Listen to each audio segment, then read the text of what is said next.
Alright guys, now we're going to go ahead and look at drill number 5 itself. Now, what we did in the first video, the first drill, was we looked at how to stop streaks, user in the corner from start to finish. And then the next part of that, we went ahead and looked at how to stop streaks by clicking on after they made the pass. Then in the next drill, I guess drill 3, we practice on how to stop the streaks using the safety from start to finish. And then drill 4, I guess you could say, or drill 3.5 was clicking on to the safety after they made the pass to stop the streak.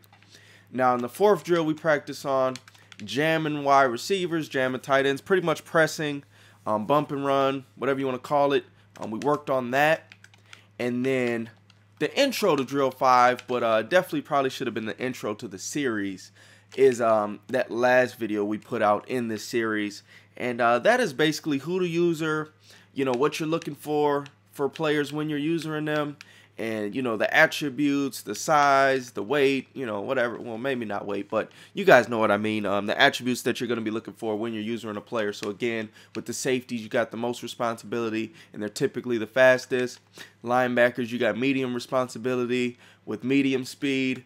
And then with the linemen, you got low responsibility with low speed generally. So high speed, high responsibility, medium speed, medium responsibility, low speed, low responsibility, generally speaking. Now, of course, there are exceptions to the rules. You got the Patrick Willises of the world, Jason Pierre-Paul's.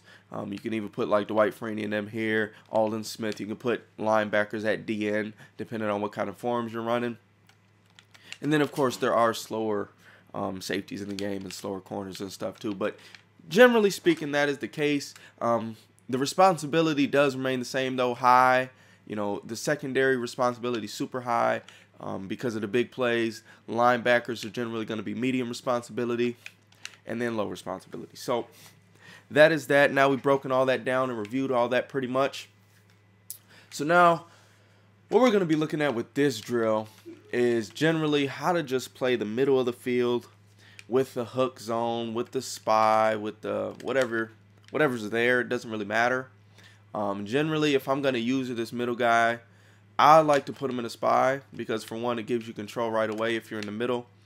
And then secondly, if I click off of him and they take off with their QB, he'll play it right away. Whereas if he's in a hook and Breeze takes off, we'll try it here. Alright, so I'm going to go ahead. Oops.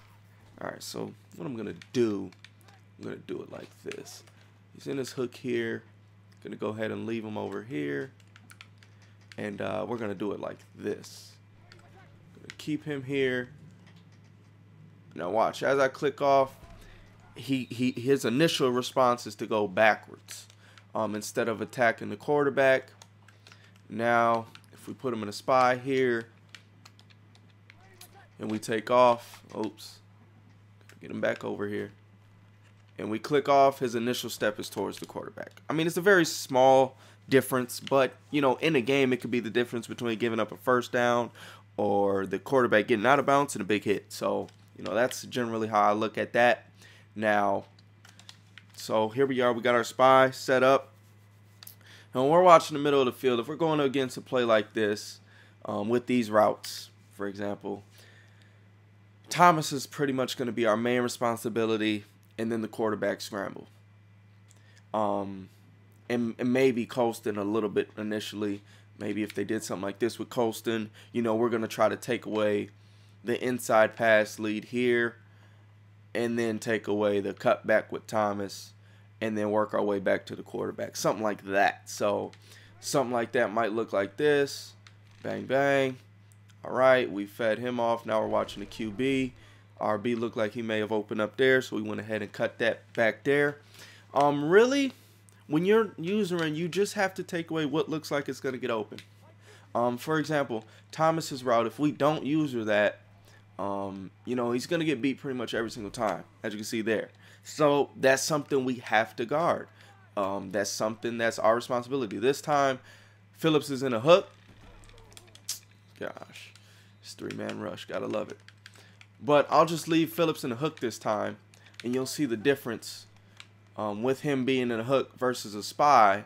It took longer for that route to develop, And that's a much riskier pass right there. Like most of the time, you're not going to want to make that pass just because of how the defender was playing him. He's right here. We probably could have clicked on and actually made a play on that as a defender, but we didn't, and then he kind of got a weird animation. But you could just tell the difference right away. Whereas if he's just in a spy, what's going to happen here? Bang, bang. He's wide open, and it just happens right away. So that is one of the things with user, and you have to take away those routes that, you know, the computer players are going to have trouble with, the routes that, you know, they just always get open, stuff like that. So that is that, and that is what you're looking for when you're usering, and you're also looking for anything that just opens up because the play, you know, maybe you've only got a 3-man rush and for some reason nobody gets a pass rush because you're not in practice mode. And so you're accounting for, you know, guys coming back, you know, after they've ran their route downfield, guys that hit the sidelines and they bounce back inside. A lot of times they'll open up, so you got to take that away. And it's really just about balancing what you think your opponent's going to do and taking it away. A lot of the times the best thing to do is take away that first read. So you know their first read is coasting on the inside pass lead streak. Go ahead, take that away. Then they got Thomas, so you got to take him away. And then the other thing is make sure you play the angles right. And that's another thing with the speed thing. If I've got a slower guy than Thomas is, I'm going to go ahead and put Sproles in. I don't know why they got this depth chart set up like this. We're going to go ahead and just reset. All right, Sproles is 94 speed. And I'm not sure how fast Phillips is, but we're going to go ahead and reset this depth chart as well. I think Phillips is around 80 something. Phillips. All right, they have Phillips starting, but yeah, that's how it's supposed to be. I'll probably put somebody different there, but just for example, I'm gonna actually use him since he's slower, just to demonstrate. So go ahead and just hike that, get that out of the way. Now, so what I'm gonna see here is Phillips is way slower than Sproles. Like, it's not close. It's like 76 to 94. It's a huge speed difference. So if I try to start covering them at this point, it's going to be too late. We can just get these guys out of the way. There we go. Okay. So if I could just start covering them, you know, if I'm trying to cover Sproles and I start covering them here, like, there's no way I'm going to be able to make a play on that. And as you can see, coming back, there's just no way I can make a play on Moore because he's faster than me. And even though I know where he's going and even though I'm heading in the same direction, if it comes down to a foot race, again, Phillips is going to lose 99% of the time versus pretty much all the Saints dudes out there right now. So that's what I was saying with the last video with the speed and stuff like that. You have to understand it. So if I got to guard Sproles, I got to play this angle. I got to get a lead on him like that. You know, I got to play a few yards ahead of him. If you don't, again, you're gonna end up getting beat. And you know, it's just going to come down to that foot race. It's going to come down to that speed, and then you're going to lose that battle. So you got to play ahead of the route, you know, not too far ahead where they can sneak a pass in, and then not too close. It really depends on the speed of your guy and stuff like that, and that'll basically indicate where you should play. If I've got a Patrick Willis, however, I'm going to go ahead and sub one of these faster linebackers in really quick here. Who do they got? Yeah, Davis. Perfect. Put in Davis, who's got an 84 speed now, and 87 excel versus, you know, the 76 speed, 72 excel. So that acceleration is huge too. Go ahead and just dump this off real quick. There we go. So now, when I've got Davis there, I don't have to play as far ahead. As you can see here, you know, we can stay with him pretty well versus the super slow guy. So now we can actually stay with this route. Again, we can cover more ground, but now I can stick like right next to him, whereas before I had to lead him by a few yards because once that pass was made, we we're going to be in trouble. I wish these guys, thank you, just sit in flat zones, thank you. All right, so now I can cover this coasting, come back, and then even with that agility, did you see the agility difference there?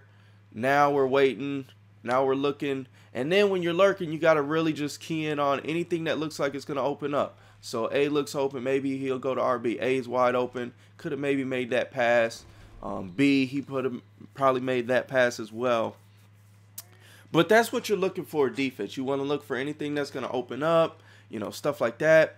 So we got Sproles, and then here we couldn't have did this with the last guy, Phillips. We could not have made this exact maneuver. We couldn't have cut back to Sproles, turned around, and then cut back up with him, because his agility, his excel, and his speed would have been too low to make that play, and then cut back and make a play on more. We couldn't have made that play with the last guy. So that is why I say that speed and excel and those attributes are so key, because that's going to determine your angles, how much you got to think ahead, how many yards ahead you have to play a receiver, stuff like that. So that's going to determine your angle, you know, when you're making a play. If you got a faster guy, you can make a sharper angle or make an angle closer to him. It's kind of like the football drill. If any of you guys have played football when you're younger, you know, they'll start. Let's just say Gamble's the offensive player. He starts here, and you start with Davis, and it's just a foot race to the end zone, right? Well, if you've got a slow guy, you're gonna have to take an angle like this and kind of meet him almost at the end zone. Whereas if you've got like Deion Sanders speed or something, you can like maybe cut him off like here. You know what I'm saying? And that difference is, you know, almost like 15-20 yards of real estate there. But you have to play the angles, you have to play your speed, and you have to know your personnel. So hopefully it's helped you guys with defending the middle of the field and stuff like that, and further, you know, driving in the idea of the speed and the excel and the attributes of your player. If you guys did enjoy this video, go ahead and leave a thumbs up and subscribe for more. This is your boy Monster Chappie. Till the next time.